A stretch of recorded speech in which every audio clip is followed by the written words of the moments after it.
On May 15, 1903, in the remote village of Sharuna in the northwest frontier province of undivided India, a child was born in a one-room house made of stone and clay. The moment this child's gender was determined, so was his destiny.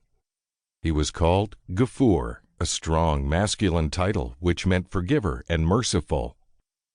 It was expected that Gafoor would, as his father and ancestors before him had done, grow up strong, marry young, build a stone house, father children, and farm the land. Widely talked about among the villagers and held in high regard were the brave men who had left the comfort and security of their mountain homes and primarily found work with shipping companies in Bombay.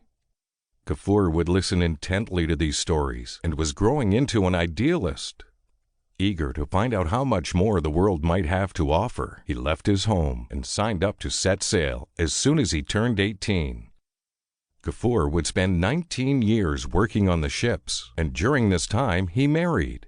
He and his wife had 2 sons and a baby on the way when, dissatisfied with having to be separated from his family for months at a time, he made a fateful decision. He'd heard from the more experienced men in the ship about a wondrous land called Canada. From what he understood, if only he could find a way to reach this country, he would soon be in a position to send for his wife and children and provide them with a better way of life. Gafoor was on his way back to Bombay when the crew was informed that the next ship, the SS Rajputana, would be bound for Canada, and he immediately signed up to join. When the ship reached port in Esquimalt, BC in 1939, Gafoor knew that he had reached the land of freedom. With a heart full of hope and only $4 in his pocket, he slipped away from his crew to wander the streets of Victoria. Gafoor found steady employment almost immediately, and as soon as he was able, sent his hard-earned money home to his loved ones. He had no way of knowing that he would spend nearly 10 years fighting to be granted legal status to be allowed to remain in Canada. His sons, when he left India, were 2 and 4 years old, and the youngest was born in his absence.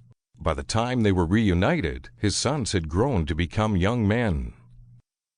The letters we have on display in this exhibit are just a glimpse of not only the struggles Gafoor faced, but they are also small representations of the struggles faced by many.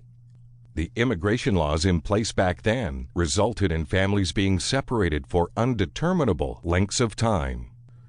The book we have on display, Memoirs of a Pakhtun Immigrant, is based on the memoirs of Gafoor's son Jamal, and it is just one of our immigrant stories. It is so important that stories such as Gafoor's are documented.